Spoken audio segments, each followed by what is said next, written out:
ये अच्छी थी ना? हाँ यार काफी अच्छी थी। मेरा हस्बैंड, शिट, ये यहाँ पे कैसे आ गया? कैसे छुपाऊं तुम?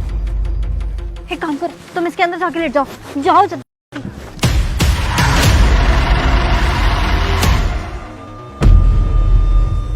चलो ये डील तो क्लोज हो गई। अब एक काम करता हूँ, शर्मा जी के यहाँ चला जाता हूँ, ये ठीक रहेगा। अरे ये तो कनक है, और ये यहाँ क्या कर रही है? अरे कनक, तुम यहाँ क्या कर रही हो? मैं जरा वो पास की मार्केट है ना, बस वहीं पर आई थी, जा रही थी घर। अरे घर जा रही थी, लेकिन तुम्हें पैदल आने की क्या जरूरत थी? और तो और तुम्हारी तो तबीयत भी खराब थी, तो तुम्हें तो घर पे ही रहना चाहिए था। और तुम्हें किसी भी चीज की जरूरत थी तो मुझे कॉल करती थी, शाम को मैं घर पे आता, मैं सब कुछ लेते आता। मैंने सोचा खामखा तुमको तकलीफ दूंगी, इसलिए मैं खुद ही आ गई। और वैसे भी बीमार थी तो इतने दिन से घर में ही पड़ी थी, बाहर जाऊंगी तो थोड़ा अच्छा लगेगा, इसलिए आ गई। अरे वो सब ठीक है, लेकिन तुम तकलीफ देने की बात क्यों कर रही हो? अरे मैं तुम्हारा हस्बैंड हूँ, अगर तुम मुझसे नहीं कहोगी किसी भी बात के लिए तो तुम किससे कहोगी? हाँ, पर वो तब भी मैंने सोचा कि मैं खुद ही कर लेती हूँ। चलो जी, हो गया यहाँ पे काम कंप्लीट। अब दूसरी जगह चलता हूँ। हाँ एक काम करते हैं, अब चलो तुम्हें जो भी मार्केट से लेना है मैं तुम्हारे साथ चलता हूँ और तुम्हें घर भी ड्रॉप कर दूंगा। ठीक है। चलो।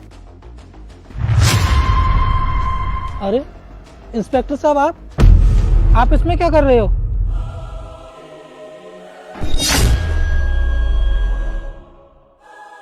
कनक, ये तो वही पुलिस वाला है ना जिसके साथ तुम्हारा अफेयर चल रहा था, और लास्ट टाइम मैंने तुम्हें वार्निंग भी दी थी कि अगर तुम इसका साथ नहीं छोड़ोगी मैं तुम्हें डाइवोर्स दे दूंगा। अरे नहीं नहीं मन्नू, तुम गलत समझ रहे हो, ये वो नहीं है। वो दरअसल सारे के सारे पुलिस वालों की ना शक्ल मिलती जुलती सी लगती है यूनिफॉर्म की वजह से। बंद करो अपनी बकवास, मुझे बेवकूफ मत समझो, मुझे अच्छे से पता है ये वही इंसान है। और तो और अब मुझे समझ आया कि शायद तुम इसी के साथ घूम रही होगी, तभी तुमने इसको छुपा दिया और मुझसे मार्केट जाने का झूठा बहाना कर रही थी। अरे नहीं नहीं मन्नू, तुम ना गलत समझ रहे हो, ऐसी कोई बात नहीं है, मैं तुम्हें समझाती हूँ ना पूरी बात। बंद करो अपनी बकवास, और क्या समझाओगी तुम मुझे? लास्ट टाइम भी मैंने तुम्हें बोला था ना कि अगर मैंने तुम्हें इसके साथ दोबारा देखा मैं तुमसे डाइवोर्स ले लूंगा, और फिर से तुम वही काम कर रही हो। और तो और अगर समाज के लोग ये सब देखेंगे ना तो मेरी क्या नाक रह जाएगी समाज में। मन्नू दरअसल बात कुछ और थी, मैं मार्केट से आ रही थी तो ये मुझे रास्ते में मिल गया, हम बात करने लगे और एकदम सामने से तुम आ गई तो मैं तुम्हें देख के घबरा गई, मुझे लगा तुम गलत समझोगी, इसलिए ना मैंने इसको यहाँ पे छुपा दिया तुम्हारी डर की वजह से। बस करो कनक, अब और ज्यादा झूठ बोलने की जरूरत नहीं है, और मैं बेवकूफ नहीं हूँ जो तुम मुझे बार बार अपनी बातों में घुमा लोगी। मुझे लगा था कि शायद तुम सुधर जाओगी, अपनी आदतें बदल लोगी, लेकिन मुझे नहीं पता था कि तुम गिरी हुई और घटिया औरत ही रहोगी। मैंने ही गलती की थी तुम पे दोबारा भरोसा करके, अब मुझे ना तुम्हारी जैसी औरत का रहना भी नहीं है, दफा हो जाओ मेरी जिंदगी से, समझी तुम? नहीं मन्नू प्लीज ऐसा मत बोलो, तुम मुझे डिवोर्स मत दो प्लीज।